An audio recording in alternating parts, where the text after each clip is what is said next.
Bike सवार अपराधियों ने गोली मारी है और गोली मारने के कारणों की जांच की जा रही है। दरअसल कहा यह जा रहा है कि भोज खाकर लौटने के दौरान उसे गोली मार दी गई है। अब सीसीटीवी फुटेज खंगाल रही है पुलिस। तो एक जूनियर इंजीनियर को गोली मारी गई है, आरा से ये जानकारी मिल रही है। बता दें आपको, बाइक सवार अपराधियों ने उसे गोली मार दी है। हालांकि इसके पीछे क्या कारण है, आपसी दुश्मनी या फिर कोई साजिश, अब सीसीटीवी फुटेज पुलिस खंगाल रही है। पुलिस के संज्ञान में ये मामला है। लड़का है, से शायद गोली उसको लेफ्ट साइड चेस्ट में लगी है, ब्लीडिंग काफ़ी हो गई है। हम लोग एनेस्थीसिया के हमारे डॉक्टर आ रहे हैं, हम लोग भी गोली निकालने की तैयारी कर रहे हैं। ब्लड एक्चुअली उसका ए निगेटिव है, तो ब्लड थोड़ा मिलना अभी थोड़ा डिफिकल्ट है, बट हम लोग अरेंज कर रहे हैं। सुपौल के ब्रह्मपुर गांव में एक सनकी ने गांजा नहीं देने पर बुजुर्ग की कुल्हाड़ी से काटकर हत्या कर दी। कुल्हाड़ी से वार कर जान लेने के बाद आरोपी ने थाने में जाकर सरेंडर भी कर दिया। और बताया जा रहा है कि देर रात पंकज सिंह ने हरिराम सिंह से गांजा मांगा। जब बुजुर्ग ने मना किया तो पंकज ने कुल्हाड़ी से वार कर दिया। अब पुलिस के संज्ञान में यह मामला है। पुलिस इस पूरे मामले की अब जांच पड़ताल कर रही है। सूचना मिला था कि एक व्यक्ति को जो है कि धारदार हथियार से गर्दन पर मार दिया है, जो बैरो ब्रह्मपुर रोड में है, जिसका मृत्यु हो चुका है। सूचना के सत्यापन में हम लोग वहाँ पर पहुँचे थे, देखे घटना सही है। और इसमें जो इसका जो प्रहार किया था वो भी जो है कि गिरफ्तार हो गया, वो आकर के थाना पर आ गया था। और एक बड़ी खबर पटना से, बिहार पुलिस मुख्यालय ने अलर्ट जारी किया है। पहलगाम हमले के बाद की परिस्थितियों को लेकर अलर्ट है।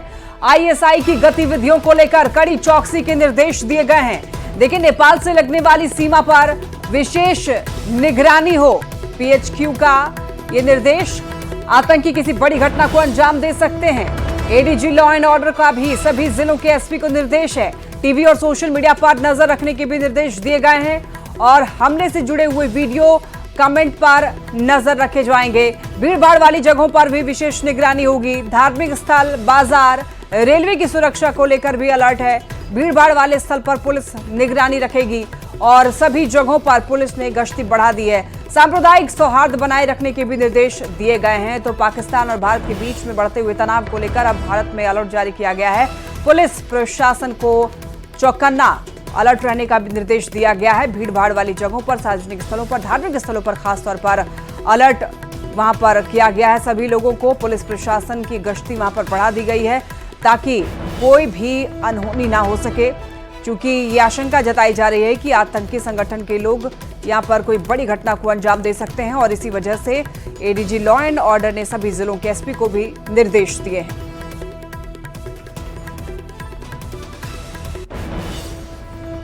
पुलिस मुख्यालय की ओर से जारी अलर्ट के बाद में अब नेपाल सीमा पर चौकसी बढ़ा दी गई है। एसएसबी के जवान नेपाल से आने वाले लोगों को गहनता से जांच कर रहे हैं और हर आने जाने वालों पर नजर रखी जा रही है। पूर्वी चंपारण जिले की पुलिस भी अब पूरी तरह से अलर्ट मोड पर है। गाड़ियों की चेकिंग की जा रही है, क्या लेकर जा रहे हैं वो देख रहे हैं। और देखिए, यहां पर डॉग स्क्वाड की भी टीम जो है वो जांच में जुटी हुई है। भारत नेपाल सीमा पर अलर्ट मोड पर हैं सभी और वहां पर चौकसी और ज्यादा बढ़ा दी गई है।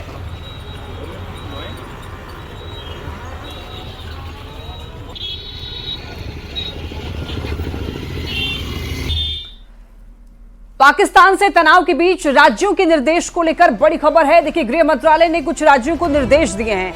एमएचए ने, देखिए यानी कि गृह मंत्रालय ने 7 मई को मॉक ड्रिल करने के निर्देश दिए हैं। हवाई हमले की चेतावनी देने वाले सायरन की ड्रिल करने के निर्देश दिए गए हैं और हमले के समय अपनी सुरक्षा करने का अभ्यास किया जाएगा। मॉक ड्रिल यानी कि प्रैक्टिस यानी कि रिहर्सल, गृह मंत्रालय में आज इसी को लेकर बैठक भी होने जा रही है और जिसमें कि गृह मंत्रालय के सभी आला अधिकारी जो हैं वो मौजूद रहने वाले हैं और 7 मई को होने वाली मॉक ड्रिल को लेकर के, मॉक ड्रिल की बारीकियों को लेकर चर्चा की जाएगी। आज गृह सचिव राज्य के सीएस से बात करने वाले हैं और यहां पर कुछ निर्देश दिए जा सकते हैं। आज की बैठक बहुत बड़ी बैठक बताई जा रही है क्योंकि 7 मई को मॉक ड्रिल होना है पूरे देश भर में और ये मॉक ड्रिल किस तरीके से की जाएगी उसकी बारीकियों को लेकर के आज एक बैठक होने वाली है गृह मंत्रालय में और ये बैठक बहुत महत्वपूर्ण है।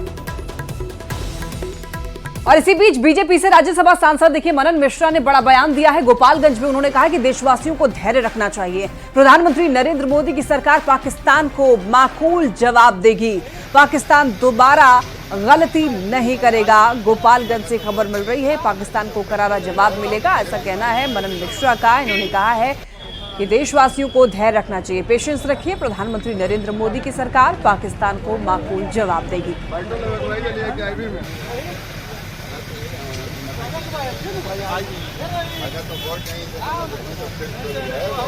थोड़ा सा धैर्य रखना है हमारे देश के लोगों को। हमारे माननीय नरेंद्र मोदी जी का काम जो भी होता है बड़ा सॉलिड होता है, सोचा समझा होता है। बहुत सोच समझ के कोई भी हम कार्रवाई करेंगे। कुछ लोगों को ये अपोजिशन वाले आवाज उठाने लगे कि इतना विलंब हो गया। अरे भाई थोड़ा सा धैर्य रखें, माकूल जवाब मिलेगा। जब माननीय प्रधानमंत्री जी ने कहा है तो ऐसा जवाब देंगे, ऐसा कमर तोड़ेंगे कि फिर वो खड़े नहीं हो पाएंगे पाकिस्तान। पहलगाम में आतंकी हमले के बाद से सरकार फुल एक्शन मोड में है। सोमवार को पीएमओ में ताबड़तोड़ बैठकों का दौर चला। एनएसए अजीत डोभाल पीएम मोदी से मिलने के लिए पहुंचे। गृह सचिव और रक्षा सचिव ने भी प्रधानमंत्री मोदी से मुलाकात की। उच्च स्तरीय बैठकों के जरिए जमीनी हालात पर चर्चा की गई। सरकार की ओर से बैठकों का दौर जारी है। पहलगाम हमले के बाद अब भारत सरकार फुल एक्शन में है और सभी जगहों पर अलर्ट भी कर दिया गया है। पीएमओ में ताबड़तोड़ बैठकों का दौर जारी है और इसी सिलसिले में आपको बता दें कि सोमवार को कई बैठकें हुई। एनएसए अजीत डोभाल पीएम मोदी से मुलाकात करने के लिए पहुंचे। गृह सचिव और रक्षा सचिव ने भी प्रधानमंत्री से मुलाकात की और उच्च स्तरीय यानी कि हाई लेवल बैठकों के जरिए जमीनी हालात पर चर्चा की गई है। किस तरीके से जमीन पर सभी चीजों को जो स्ट्रैटेजी बनाई जा रही है उसे उसी अकॉर्डिंग किया जाएगा। तो इसी वजह से बैठकों का दौर जारी है। मोदी सरकार फुल एक्शन में दिखाई दे रही है। बढ़ते हैं खबरों में आगे। धनबाद से एक बड़ी खबर मिल रही है। शहर में कुछ संदिग्ध लोग दिखाई दिए हैं। लोगों की आतंकी होने का शक है। संदिग्ध लोगों का एक वीडियो वायरल हो रहा है सीसीटीवी कैमरे में। दरअसल ये संदिग्धों का वीडियो कैद हुआ था और उसके बाद ये वीडियो जो है वायरल हो चुका है। आपको बताते चले, इन लोगों को देखकर ऐसा लग रहा है कि आतंकी संगठन से जुड़े हुए ये लोग हो सकते हैं और संदिग्ध बताए जा रहे हैं ये लोग देखकर ही ऐसा लग रहा है कि ये आधी रात को कहीं कुछ प्लान कर रहे हैं, कुछ स्ट्रैटेजी बना रहे हैं और बड़े ही दबे पांव जो हैं ये देखिए एक जगह से दूसरी जगह जाते हुए दिखाई दे रहे हैं। अंधेरी रात है आप देख सकते हैं, लेकिन सीसीटीवी कैमरे में इनकी तस्वीर जो कैद हो गई है, लेकिन स्पष्ट तौर पर नहीं दिख रहा है ये कौन है। हालांकि जो मामला है पुलिस के संज्ञान में है, पुलिस जांच पड़ताल कर रही है और इन लोगों की पहचान करने में पुलिस जुटी हुई है। बलियापुर थाना क्षेत्र के हटिया के पास का ये मामला है। कटिहार से बड़ी खबर। कटिहार में भीषण सड़क हादसा हो गया है। बारातियों से भरी हुई गाड़ी जो है वो दुर्घटनाग्रस्त हो गई है और इस दुर्घटना में 8 लोगों की मौत हो गई है। 2 लोग घायल भी बताए जा रहे हैं। पूर्णिया के रुपौली से बारात जा रही थी। कुर्सेला के हनुमान मंदिर के पास ये हादसा हो गया है। बताया जा रहा है कि मक्का लदे ट्रैक्टर से दरअसल टक्कर हुई और इस भीषण टक्कर की वजह से कई लोगों की जान चली गई। इस सड़क हादसे में बारातियों से भरी हुई जो गाड़ी थी वो दुर्घटनाग्रस्त हो गई, जिसमें 8 लोगों की मौत हो गई है और भयानक ये दुर्घटना। 2 लोग घायल भी बताए जा रहे हैं और घायलों को अस्पताल में भर्ती करा दिया गया है, लेकिन 8 लोगों की जान चली गई है। पूर्णिया के रुपौली से दरअसल ये बारात जा रही थी। कुर्सेला के हनुमान मंदिर के पास ये हादसा हो गया। का ढेरी लगा हुआ था, भुट्टा का ढेरी लगा हुआ था, उस पर स्कॉर्पियो चढ़ गया। हम लोग बाइक से पीछे थे, बाइक से हम लोग पीछे थे। स्कॉर्पियो चढ़ने के बाद आगे जो है मकई का ट्रैक्टर लोडिंग रास्ता कसा हुआ है, तिरपाल कसा हुआ है और उसमें डायरेक्ट जाकर अनबैलेंस होने के कारण जो कि स्टीयरिंग अनबैलेंस होने के कारण जो गाड़ी खड़ी थी। खबर वैशाली से, जहां पर महुआ समस्तीपुर मुख्य मार्ग के मालपुर के पास ट्रक और बाइक में टक्कर हुई। हादसे में एक बाइक सवार व्यक्ति की मौत हो गई। सीसीटीवी कैमरे में पूरी घटना जो है वो कैद हो गई है। फुटेज में साफ देखा जा सकता है कि कैसे सामने से आ रहा ट्रक बाइक को टक्कर मार देता है और वहां से गुजर रहे वाहन बाइक चालक की मदद किए बिना वहां से चले जाते हैं। घटना के कुछ देर बाद पुलिस मौके पर पहुंचती है और आनन फानन में घायल को इलाज के लिए हाजीपुर सदर अस्पताल में भर्ती कराया जाता है। खबर बेगूसराय से, जहां पर तेज रफ्तार कार ने बाइक सवार को कुचल दिया और इस दुर्घटना में एक कार सवार की दर्दनाक मौत हो गई है। जिस कार ने बाइक सवार युवकों को कुचला उसमें प्रखंड शिक्षा पदाधिकारी नावकोठी का नाम यहाँ पर नेम प्लेट लगा हुआ था और मृतक दिवाकर ठाकुर लाखों के शाहपुर गांव का रहने वाला था। मृतक के रिश्तेदार ने यह बताया कि इस घटना के बाद कार पर लगे प्रखंड शिक्षा पदाधिकारी नावकोठी के नेम प्लेट को उतार लिया गया, लेकिन उनके पास मौजूद वीडियो में वो दिखाई दे रहा है। एक स्कॉर्पियो जिसपे प्रखंड शिक्षा पदाधिकारी नावकोठी लिखा हुआ है, वो अनियंत्रित गति से आ रही थी और आमने सामने इनके गाड़ी में टक्कर मार दिया। इनका स्पॉट डेथ हो गया है। इनका नाम आशीष कुमार अभिषेक है और ये शाहपुर गांव के निवासी हैं। पटना जिले के बख्तियारपुर से बड़ी खबर है, जहां पर 7 भैया दियारा में वज्रपात की चपेट में आने से 3 लोगों की मौत हो गई है, जबकि 4 लोग झुलस भी गए हैं। अब सभी लोग जो है दरअसल खेत में गेहूं की दवनी कर रहे थे। इसी दौरान खेत में वज्रपात हुआ, ठनका गिरा और मृतक जो है वो सभी एक ही परिवार के रहने वाले थे। बारिश के दौरान पानी से बचने के लिए सभी ट्रैक्टर के डाले के नीचे छिपे थे और इसी दौरान ट्रैक्टर के डाले पर ही ठनका गिर गया, जिसकी वजह से कुछ लोगों की मौत हो गई और जिनकी मौत हुई है वो सभी एक ही परिवार के थे और इसी वजह से पूरे परिवार में मातम पसरा हुआ है। खेत में गेहूं की दवनी कर रहे थे, इसी दौरान वज्रपात में कुछ लोगों की मौत हो गई है, कुछ लोग घायल बताए जा रहे हैं। घटना वज्रपात हुआ बारिश के दौरान।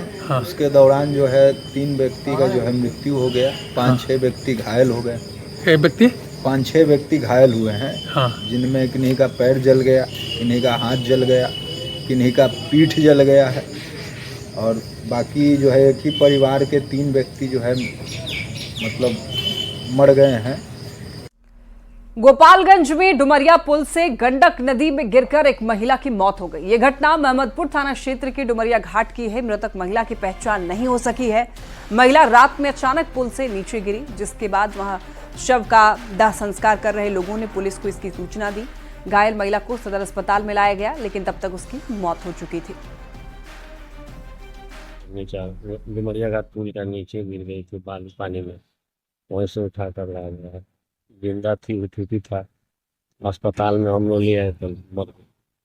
पहचान हो पाई है? पहचान नहीं हुआ है, सूचना हुआ है चारों तरफ। पहचान होगा तो लोग ले जाएगा, नहीं तो यहाँ गृह में रखा जाएगा। मोतिहारी पुलिस ने भूमाफिया के खिलाफ बड़ी कार्रवाई करते हुए 15 जमीन माफियाओं के खिलाफ नगर थाने में FIR दर्ज कराई। पुलिस ने फर्जीवाड़ा, रंगदारी, जबरन वसूली और धमकाने के आरोप में मुकदमा दर्ज किया है। मोतिहारी में भूमाफिया का आतंक है और लगातार भूमाफियाओं के आतंक से परेशान होकर लोग पुलिस को शिकायत कर रहे थे, जिसके बाद पुलिस ने एक्शन लिया है। पुलिस ने आरजेडी नेता देवा गुप्ता, जनसुराज के नेता और जमीन कारोबारी नीरज सिंह के साथ 15 लोगों के खिलाफ मुकदमा दर्ज किया। रात भर इन भूमाफियाओं के खिलाफ पुलिस ने सर्च अभियान चलाया। पुलिस को कई कागजात मिले हैं।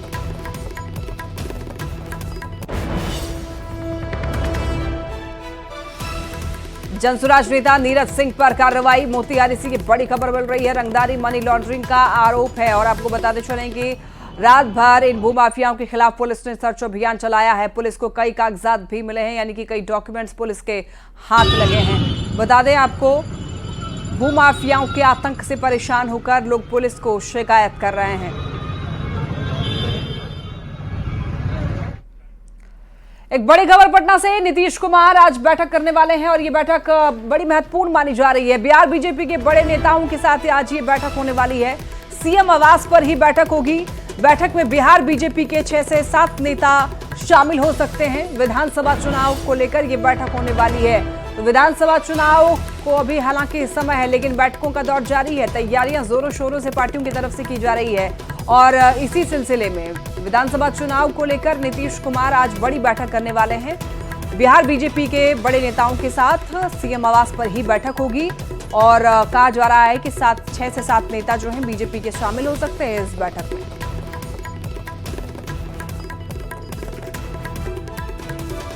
पटना के बापू सभागार में हुए राणा भामा सम्मेलन में श्रम संसाधन मंत्री संतोष कुमार सिंह शामिल हुए और इस दौरान उन्होंने नेता प्रतिपक्ष तेजस्वी यादव पर जोरदार निशाना साधा। संतोष सिंह ने कहा कि आरजेडी एक परिवार की पार्टी है, दूसरे लोगों की इसमें कोई एंट्री नहीं है। उन्होंने ये भी कहा कि तेजस्वी को किसी जाति से भी नहीं बल्कि सिर्फ राजनीति से मतलब है।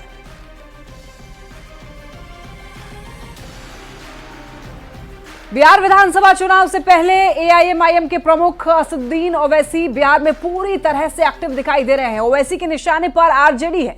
वो दावा कर रहे हैं कि आरजेडी ने उनके 4 विधायकों को तोड़ा, तो इस बार वो बिहार में 24 जीतेंगे और आरजेडी का बड़ा नुकसान करेंगे। ओवैसी के इस दावे पर देखिए किशनगंज संवाददाता आशीष सिन्हा ने यहाँ के लोगों से बात की। अभी हम मौजूद हैं किशनगंज के चूड़ीपट्टी खनखा में, जहां पे अभी हाल में जो ओवैसी की सभा हुई उसमें ओवैसी जी का दावा था कि यहां पे 4 गए हैं 24 आएंगे। तो हमारे साथ यहां युवा कुछ हैं जिनसे बात करते हैं कि मतलब जो यहां चुनाव विधानसभा चुनाव नज़दीक है और यहां पे ओवैसी जी अभी जो दावा की रिसेंट में कि 4 गए हैं 24 आएंगे, इसको किस नज़र से देखते हैं? ये तो ओवैसी साहब ज़्यादा बेहतर बता पाएंगे। 4 गए हैं 24 आएंगे, ये जो बात कर रहे हैं तो 24 कहाँ से आएंगे? किस जिला आपको किशनगंज छोड़ के आपका कहाँ संगठन है, कहाँ कहाँ आप चुनाव लड़ना चाहते हैं? बहुत तरह की बात है। ये 4 गए 24 आएंगे ये सब जुमला है। मैं भी वादा किए थे ओवैसी अस्पताल बनाएंगे, फलाना करेंगे, ढिमकाना करेंगे। दिगर लोग की राय हो सकती है, लेकिन जो आम आवाम के अंदर जो ये भावना है वो यही है कि भाई ये सब ढकोसलेबाजी नहीं चलेगी और बिहार के अंदर 2025 में एक महागठबंधन की सरकार बनेगी इंशाल्लाह। हमारे साथ और भी कुछ लोग हैं। अच्छा चाचा, ये बताइए कि जो ओवैसी साहब का जो दावा है कितना हद तक, क्या लगता है यहाँ पे किशनगंज के लोग उनको वोट देंगे? नहीं, हमको तो उम्मीद नहीं लग रहा कि देंगे, नहीं लगेगी, नहीं लग रहा उनका कोई उनको वोट नहीं लग रहा है। अच्छा आप बताइए कि कैसा, क्या लगता है उनको यहाँ कैसा रहेगा वोट? हम लोग को तो ऐसा लग रहा है कि अभी नहीं होने वाला है। मैंने उनका दावा क्या खोखला चला जाएगा? एकदम बिल्कुल। और भी है लोग, हम बात करते हैं कैसा क्या है यहाँ पर। तो प्रक्रिया में जो आ रही है उसमें लग रहा है कि उनको कोई समर्थन नहीं मिल रहा है। आप भी युवा हैं, बताइए क्या लगता है कि मतलब ओवैसी जी यहाँ जो दावा कर रहे हैं वो उसमें कितने सत्यता है? महागठबंधन ने कितने को टिकट दिया और कितने एमएलए जीत के गए हैं आपको पता है। 2020 का आंकड़ा है कि 19 एमएलए मुसलमान हैं, सिर्फ आबादी के हिसाब से 43 होने चाहिए थे। और एमआईएम जो भी काम कर रही है आबादी के हिसाब से हिस्सेदारी की, मुसलमान लगभग अगर 40 सीट अगर जीते तब आबादी के हिसाब से मैंने लगता है कि उनको मतलब वो लाभ मिल सकता है, यहाँ मिल सकता है, जरूर मिलना चाहिए इंशाल्लाह। तो मिश्रित प्रतिक्रिया है इनका कहना। कुछ लोगों का है मानना कि नहीं यहाँ पर सीट मिलेगा, लेकिन कुछ ऐसे भी हैं जिनका कहना है कि मतलब उनको जो मुसलमानों को न्याय नहीं मिला है वो न्याय मिलने की गुंजाइश जमती है। आशीष सिन्हा, न्यूज़ 18 किशनगंज। दरभंगा पुलिस ने नीट यूजी की परीक्षा में मूल अभ्यर्थी की जगह परीक्षा देने के आरोप में रामबाबू मलिक को गिरफ्तार किया है। रामबाबू डीएमसीएच में नौकरी कर चुका है और उसके परिवार वाले उसे निर्दोष बता रहे हैं और पुलिस पर फंसाने का आरोप लगा रहे हैं।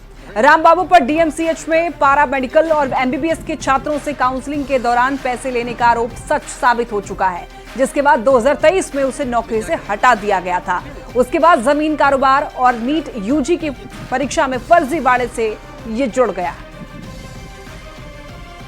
आपका आरोप है कि फंसा दिया गया है? फंसा दिया गया। या क्या किया गया है? फंसा दिया गया है। लेकिन सरकार या पुलिस जो गिरफ्तार किया है वो ये मान रहा है कि वो आपका नाम क्या है? भाई का नाम क्या हुआ? राम बाबू एग्जाम दे रहा था, उसी समय में गिरफ्तार हुआ। नहीं, एग्जाम देने के लिए नहीं गया। तो क्या पुलिस गलत कर रही है? रोड पर से उसको उठा लिया है। रोड पर। हाँ। मुजफ्फरपुर में किराए के मकान में शराब की बिक्री चल रही थी, जिसके भनक पुलिस को जैसे ही लगी, मौके पर पुलिस ने 4 आरोपी को गिरफ्तार किया मौके से और अपराधियों के पास से पिस्टल, कारतूस और भारी मात्रा में विदेशी शराब मिली। यह मामला मुजफ्फरपुर के सदर थाना क्षेत्र के मझौली धर्मदास का है। पुलिस ने मकान मालिक को भी इस मामले में आरोपी बनाया है। सूचना मिलते ही ग्राम मंझौली धर्मदास के पास जो किराए का मकान था उसकी घेराबंदी की गई और उसमें छापामारी के क्रम में वहाँ से 64.5 लीटर विदेशी शराब और एक अवैध हथियार जो कि पिस्टल था, उसके साथ 3 जिंदा कारतूस, 4 मोबाइल फ़ोन, 1 मोटरसाइकिल, 1 कार, इन सभी को शराब के कारोबार में जो प्रयोग किया जा रहा था उसे वहाँ से जब्त किया गया है और 4 लोगों की गिरफ्तारी हुई है इसमें। खबर मोतिहारी से, जहां फरार अपराधियों के घर पुलिस बैंड बाजा लेकर के पहुंची। राजपुर के अरुण कुमार, संजय कुमार और लखौरा के शराब माफिया मिथिलेश साहनी, देवेंद्र सैनी, निर्मल सैनी समेत कई अपराधियों के घर पुलिस ने इश्तेहार चिपकाया और जल्द से जल्द सरेंडर करने का फरमान सुनाया। अगर फरार अपराधी सरेंडर नहीं करेंगे तो उनकी संपत्ति कुर्क की जाएगी।